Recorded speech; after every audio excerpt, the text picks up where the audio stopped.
Olá, minha gente, tudo bem? Sejam muito bem-vindas e bem-vindos a 2022. Nós estamos aqui conversando agora sobre o nosso grande momento do centenário da Semana de Arte Moderna. A Semana de Arte Moderna Brasileira, que aconteceu em 1922.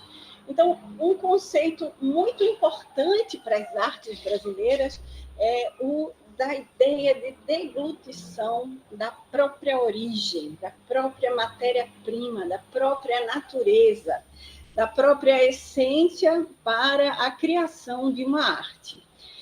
É importante que a gente observe que um autor como Thomas Mann dialoga sobre isso em A Montanha Mágica, né? Veja que interessante, poder comer a carne, e esse sentido de antropofagia estava bastante evidente na obra dos nossos modernistas, né? Como Tarsila do Amaral, Anita Malfatti, o Oswald Andrade, né? Não é Oswald, não desabrasileizem o nome de Oswald de Andrade. Né? Então, o Mário de Andrade é o Manuel Bandeira, que é o maior de todos os modernistas, e nós levamos isso ao nosso Manuel Bandeira, né? Nascido em Recife, autor de uma grande obra moderna, né? Legada à eternidade.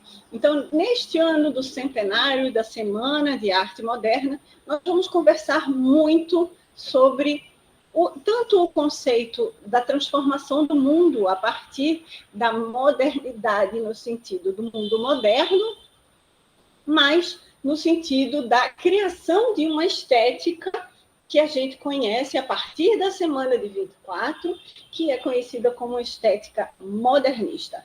Né? São coisas distintas, diferentes, mas que a gente precisa entender como esses mecanismos vão se alternando e transformando o mundo das artes, e, sobretudo, a construção artística, né? De autores que chegam à nossa contemporaneidade com esse título de autores e autoras modernos. Né? A Clarice Lispector, por exemplo, é uma autora importante para o modernismo brasileiro. Raimundo Carreiro também é outro autor que traz na sua marca um traço desse modernismo ainda permanente, ainda que dialogue com outras estruturas estéticas, né? Um novo, por exemplo, modo de ver o mundo de forma universal dentro de um traço regional, né? É importante dizer que o modernismo ele vai esgarçar o tecido da arte para que ele possa respirar no sentido das identidades, que ele possa promover a deglutição de matérias que estavam obscurecidas, obnubladas, sobre uma ideia de regionalidade, ou uma ideia de nacionalidade, uma ideia de país, né? Que a gente vai ver, por exemplo, também gerar uma ideia de tropicalidade, né? Com Gilberto Freire, a gente tem uma outra perspectiva moderna, que é o chamado tropicalismo, que é muito importante que a gente estude também. Mas aqui, enquanto falamos da Semana de Arte Moderna, a gente vai trazer a possibilidade de conversar não somente com o universo das artes plásticas, como o universo da literatura, e perceber o quanto há de vícios não modernistas na crítica que fala sobre a Semana de Arte Moderna. Então, é muito importante que a gente, por exemplo, não diga, na hora que a gente está analisando o moderno, não se pode dizer que Clarice Lispector bebe na perspectiva do Oswald de Andrade, ou do Oswald de Andrade, né? Do Oswald de Andrade, ou do Mário de Andrade, ou da Tarsila do Amaral, ou da Anita Malfatti, né? É importante a gente perceber que o que os modernistas queriam exatamente era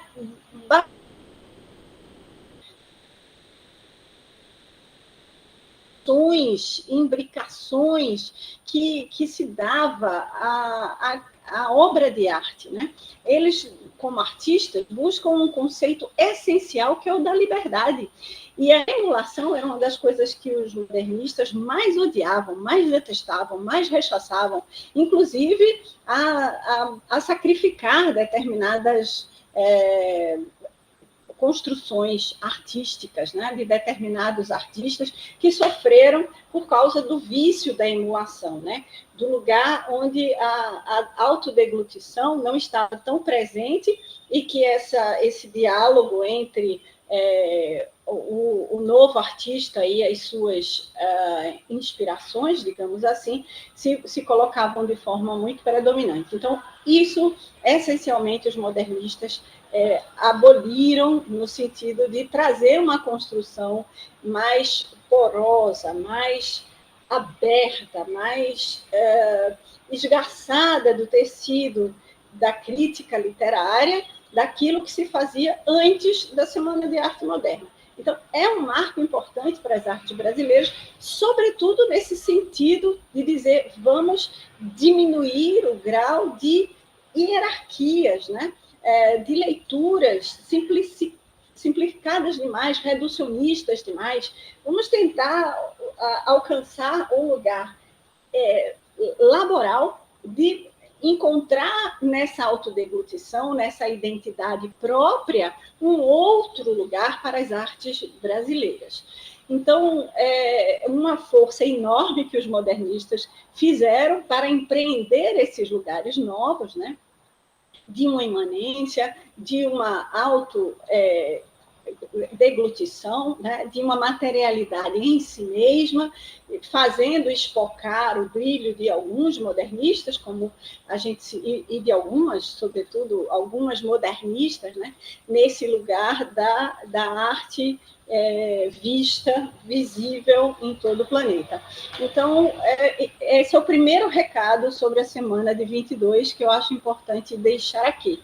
Muita atenção no momento em que o verbo emular esteja presente quando se faz menção à semana de 22, porque era tudo que os modernistas não queriam, né? A mesma coisa grave como chamar Oswald de Oswald e dar a ele uma perspectiva francesada da palavra, que é brasileira, que ele insistiu e que teve que lutar durante toda a vida para que se desse a ele a pronúncia certa do nome, né? Numa língua tantas vezes chamada de tupiniquim, mas que no sentido de precisar carregar, sim, as suas origens negras, afrodescendentes, indígenas, né? Suas raízes originárias dessa natureza mesma, poderosa, que é a natureza, embora tão atingida, né?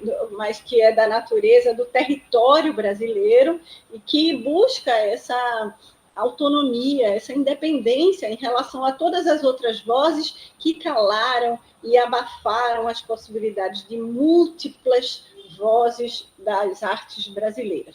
E que os modernistas, fazendo um grande esforço de transformação, conseguiram, em dada medida, obter êxito nesse projeto de libertação, sobretudo se a gente pensa a obra de Manuel Bandeira, né? O quanto ela se torna uma obra perecível, que absorve esses novos valores, né? Que inclusive são valores ainda empreendendo lutas eternas na contemporaneidade, né? Mas que o Manuel Bandeira faz de forma muito pioneira, né? Na Semana de Arte Moderna, com esses outros modernistas que foram citados aqui. Então, dizer que é uma mensagem inicial para dizer, inclusive, que não há um modernismo brasileiro, há vários modernismos brasileiros. É importante perceber que, por trás de um grande sucesso da obra de Nelson Rodrigues, com Vestido de Noiva, há, por exemplo, ele pernambucano, não carioca, ainda que criado na cultura do Rio de Janeiro, porque chegou lá muito cedo com o irmão, Há, por exemplo, um paraibano como o SR, né, que a gente conhece somente pelas iniciais, que foi esse importante artista plástico que fez os cenários da peça Vestido de Noiva, que é o Santa Rosa, né? O paraibano José Santa Rosa. Então, duas grandes lições que a gente toma aqui para esse vídeo, para que a gente possa empreender nossos debates a respeito da Semana de Arte Moderna, que comemoramos neste ano de 22, o centenário. Pensem nessas questões da emulação, libertem-se das amarras de dizer fulano bebeu na fonte de cicrano. É preciso respeitar as identidades, as naturezas, a autofagia artística de cada um desses nomes que a gente vai investigar aqui e perceber definitivamente que não é a Semana de Arte Moderna que está apenas em evidência, são os modernismos brasileiros, que é preciso dar um plural para um país plural e, sobretudo, um movimento artístico que se quer neste lugar da pluralidade. Então, isso é essencial para se começar a conversar sobre a Semana de Arte Moderna, sobre os modernismos brasileiros, sobre a estética dos modernismos brasileiros e a força decisiva destes desdobramentos do chamado modernismo como movimento estético e artístico, certo? Então, é neste lugar que a gente começa a dialogar sobre os modernismos brasileiros. Então, vamos até o próximo vídeo. Tchau, minha gente. Até o próximo encontro sobre os modernismos brasileiros.